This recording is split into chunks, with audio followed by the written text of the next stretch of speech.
Inicialmente conhecida como Nikola e Cia, a gigante construtora de carrocerias de ônibus Marco Polo começou em um simples galpão de 290 metros quadrados na periferia de Caxias do Sul. A Nikola começou a desenvolver os seus primeiros ônibus, que inicialmente eram feitos de madeira e montados sobre um chassi de caminhão. Agora imagine nos anos 50, um Brasil pós-guerra, repletos de desafios, e é nesse cenário que a Marco Polo entra em cena, construindo sua reputação desde os primeiros modelos de ônibus. Mas apesar do grande sucesso, a história da Marco Polo nem sempre foi só flores. E como a Marco Polo saiu de um absoluto zero para chegar a ser a maior fabricante de carrocerias de ônibus da América Latina e a terceira maior em todo o mundo, é o que eu vou te contar nesse vídeo.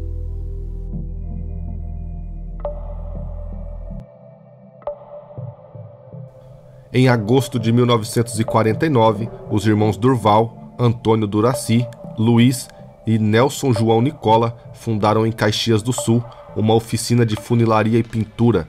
Essa oficina, inicialmente modesta, também fabricava carrocerias de caminhão.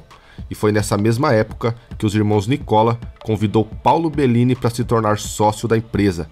Bellini havia acabado de concluir a faculdade de administração de empresas em Porto Alegre, e essa era a oportunidade perfeita para o jovem recém-formado, que prontamente aceitou o convite dos irmãos Nikola, mas Paulo Bellini precisou da ajuda do pai, Alberto Bellini, para completar o dinheiro que precisava para fazer parte da sociedade dos irmãos Nikola.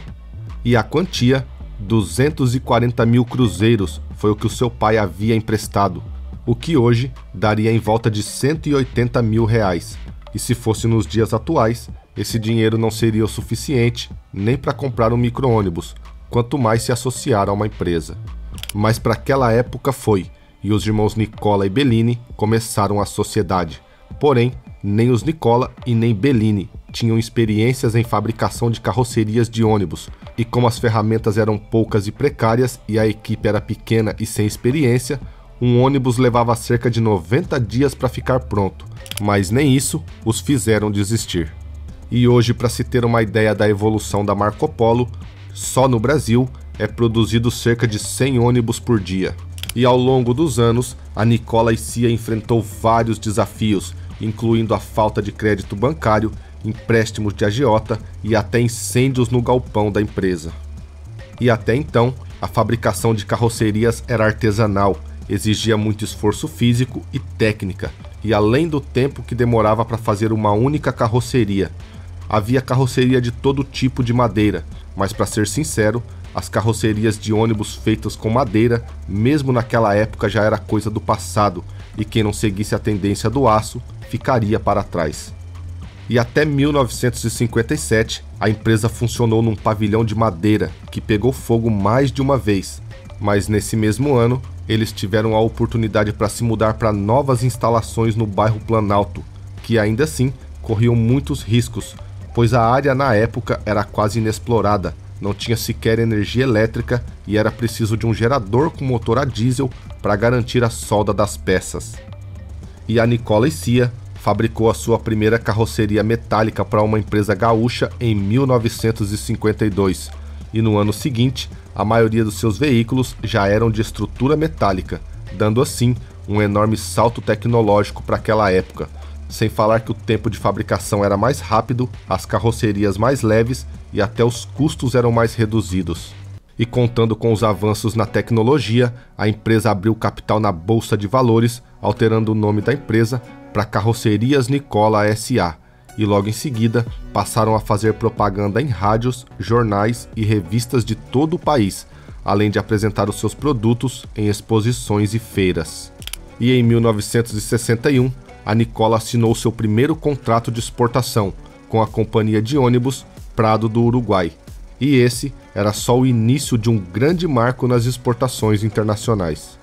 Mas apesar do sucesso da companhia, em 1967, os irmãos Nikola decidiram sair da sociedade com o objetivo de abrir uma nova encarroçadora e seguirem o seu caminho. E agora, sem nenhum Nikola na empresa, não fazia mais sentido continuar com o nome Carrocerias Nikola, não só por questões de marketing, mas também jurídicas. E foi depois desse rompimento que surgiu o nome que atravessaria as fronteiras e marcaria a história da aviação, tanto no Brasil quanto no mundo, a Marco Polo. E o nome Marco Polo surgiu com um novo modelo de ônibus montado sobre a plataforma Mercedes-Benz O326. O modelo apresentava inovações na estrutura e na estética, como janelas inclinadas em ângulo, poltronas leito reclináveis em 4 posições e até cintos de segurança, coisas que parecem simples, mas que foi inovador na época, e esse modelo foi batizado como Marco Polo, que a princípio era só para ser o nome do modelo do ônibus, mas o sucesso foi tão grande que o nome foi oficializado na empresa. E depois do lançamento do modelo, o mercado conhecia mais a Marco Polo do que a própria Nicola. E foi com a crise do petróleo, na década de 70, que o governo brasileiro incentivava as pessoas a usarem mais o transporte coletivo. E claro, isso veio a calhar muito bem para a Marco Polo. E a partir daí, a Marco Polo engatou um forte ritmo de expansão, fazendo lançamentos como o modelo Júnior, Motorhome, ônibus escolares, ônibus biarticulados e também micro-ônibus. E além das grandes inovações, a Marco Polo também vinha comprando as marcas dos concorrentes, como a Nimbus, uma marca de carroceria fundada pelos irmãos Nicola, e também a carroceria Elisiário. E empolgada com tanto sucesso, a Marco Polo abriu em 1991 a Ana Rec, que contou até mesmo com a presença do presidente da República, João Figueiredo, em sua inauguração. E tudo apontava para um contínuo crescimento da empresa, mas foi na década de 80 que as coisas mudaram radicalmente. Foi nesse período que o Brasil enfrentou a maior crise econômica que ficou conhecida como a década perdida. Várias indústrias brasileiras foram pegas de surpresa e a Marco Polo não se safou dessa. A sua produção caiu pela metade e o pior de tudo é que a Marco Polo havia acabado de fazer vários investimentos e entre 81 a 83 a Marco Polo andou numa corda bamba e esteve por um fio de fechar as portas.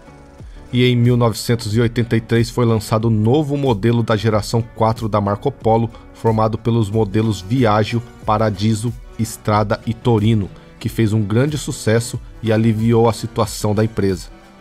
Mas isso não bastava para recuperar os seus prejuízos trazidos pela crise, então a Marco Polo se viu obrigada a reduzir o quadro de funcionários e também a fechar suas fábricas em Betim, Minas Gerais, e em Porto Alegre, com o objetivo de reduzir custos. E para se ter noção do tamanho dessa crise, a inflação atingiu 211% e o PIB caiu quase 3,5%. E foi em 1986 que Paulo Bellini e Cláudio Gomes, o diretor industrial da Marco Polo, tiveram a oportunidade de ir até o Japão para ver de perto como as carrocerias desse país tinham tanto sucesso. E chegando lá, eles ficaram deslumbrados com as coisas novas que eles nunca tinham visto no Brasil, e também a forma como os japoneses priorizavam a organização e o bem-estar dos seus funcionários, e essa viagem ajudou a elevar a Marco Polo para um outro patamar. Paulo Bellini percebeu que o bem-estar dos funcionários faziam eles trabalhar motivados e, consequentemente, produziam bem mais. Então, em maio de 1988, foi criada a Fundação Marco Polo, com o objetivo de melhorar a qualidade de vida dos funcionários da empresa e dos seus familiares, e por meio da Fundação Marco Polo, tanto o colaborador quanto seus familiares podem usufruir de atividades de educação, cultura, esporte e lazer. A fundação também promove atividades junto às comunidades onde a empresa está presente, especialmente focada nas crianças e adolescentes. Além de implementar outros avanços na empresa, a Marco Polo oferece até hoje uma variedade de benefícios aos colaboradores na área da saúde e educação. E com todos esses avanços e técnicas, a Marco Polo, que antes produzia 1.200 ônibus por ano, passou a produzir mais de 5.000 ônibus anuais. E foi em 1991 que a Marco Polo iniciou seu processo de internacionalização, instalando a sua primeira fábrica na cidade de Coimbra, em Portugal, e ainda este ano inaugurou a primeira escola de formação profissional, Marco Polo, e nos anos seguintes o crescimento externo não parou. A Marco Polo iniciou a produção dos seus ônibus em uma nova fábrica no México e estabeleceu alianças e parcerias com diversas empresas e atuou em vários países ao redor do mundo. E algumas das principais alianças e parcerias incluem a China, os Estados Unidos, a Índia e o Egito. E hoje a empresa atua em mais de 120 países e está presente em todos os continentes, tornando-se uma das maiores fabricantes de carrocerias de ônibus do mundo e uma das multinacionais mais relevantes do Brasil. E hoje, a Marco Polo tem como tradição renovar as suas gerações de ônibus em média a cada 8 ou 9 anos, respeitando as necessidades do mercado. E atualmente, a Marco Polo é uma empresa avaliada em mais de 6 bilhões de reais, sendo uma das maiores empresas do nosso Brasil. E com tanta história para contar que certamente não caberia nesse vídeo, Paulo Bellini escreveu um livro, Marco Polo, Sua Viagem Começa Aqui, que vai ficar afixado nos comentários aqui do vídeo para que você possa conhecer melhor essa gigante brasileira. E Paulo Bellini, o protagonista dessa história, infelizmente faleceu em junho de 2017, aos 90 anos de idade, deixando um grande legado. E em seu lugar, ficou como CEO o seu filho James Bellini. Foram muito altos e baixos que a empresa encontrou pela frente, mas que através da sua capacidade inovadora, ela sobreviveu e cresceu muito a nível mundial, se tornando um nome respeitado. Eu sou o William do canal Documentariando e aqui eu transformo os assuntos e história em forma de mini documentário. E é com grande orgulho de ser brasileiro que eu fiz esse vídeo falando da incrível história da Marco Polo. E eu tô curioso para ver aqui nos comentários o que você tem a dizer a respeito desse vídeo. E assim como a Marco Polo, temos a WEG aqui no Brasil, que é outra empresa que tem uma história fantástica e que nesse exato momento está aparecendo aí na sua tela. É só clicar nele aí e nós nos encontramos lá em alguns segundos. E por esse vídeo é isso. Um grande abraço e até mais.